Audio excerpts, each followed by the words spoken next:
हरि ओम. मी वासुदेव छत्रे, गुरुजी बेळगाव.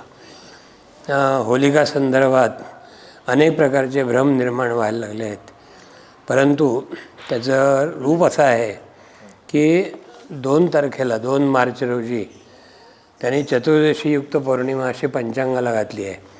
चतुर्दशी आहे 6 वाजेपर्यंत आणि आपला सूर्यास्त आहे 6:43. त्यामुळे चतुर्दशी पौर्णिमेलाच ग्रहण आणि त्याच दिवशी ग्रहण व्हायला लागलं आहे. त्यामुळे आणि ते ग्रहण आहे 3 वाजता सुरुवात आहे. 3 ते 7 पावणे 7पर्यंत ग्रहण आहे. पौर्णिमेलाच बरोबर शेवट आहे त्याचा. आणि म्हणून पौर्णिमेला रात्री पौर्णिमा पूर्ण 5-6च्या नंतर पूर्ण रात्रभर पौर्णिमा आहे. म्हणून त्यांनी धर्मसिंधूमध्ये चंद्रग्रहण पूर्ण याच्यामध्ये असताना द्यावं असं दिलेलं आहे. पण संध्याकाळी होळी 2 तारखेलाच करायला हवी. 3 तारखेला 5 वाजता पौर्णिमा संपते. त्यामुळे ती रात्रीला पौर्णिमा येत नसल्यामुळे त्या दिवशी होळी होऊ शकत नाही. 2 तारखेला रात्रीपर्यंत पौर्णिमा असल्यामुळे 2 तारखेलाच होळी केली पाहिजे.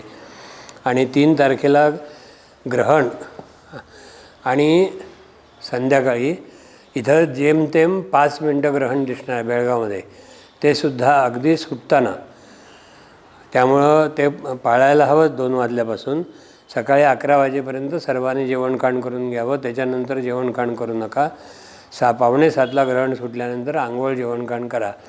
आणि त्याच वेळेला होळीची कर सुरू आहे ग्रहणाच्या दिवशी. यामुळं हा मोठा अरिष्ट योगाचा संदर्भ लागायला लागला आहे. पुढे येणाऱ्या अरिष्टाची ही नांदी आहे. तेव्हा सगळ्यांनी सांभाळून राहावं.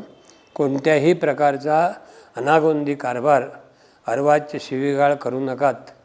कारण याच्यामुळे पुढचे परिणाम आता हे याच्यापुढे भोगायला लागणार आहेत. कारण 2 दिवस करीन यावर्षी आलेलं आहे संपता. आणि हे चंद्रग्रहण केव्हाही मध्यरात्री येतं. असं दिवसाआधी कात्र वेळेला केव्हाही येत नाही.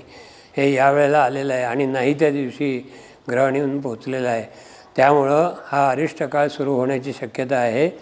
तेव्हा सर्वांनी सावध राहावं आणि शांतपणाने भगवंताचं स्मरण करावं.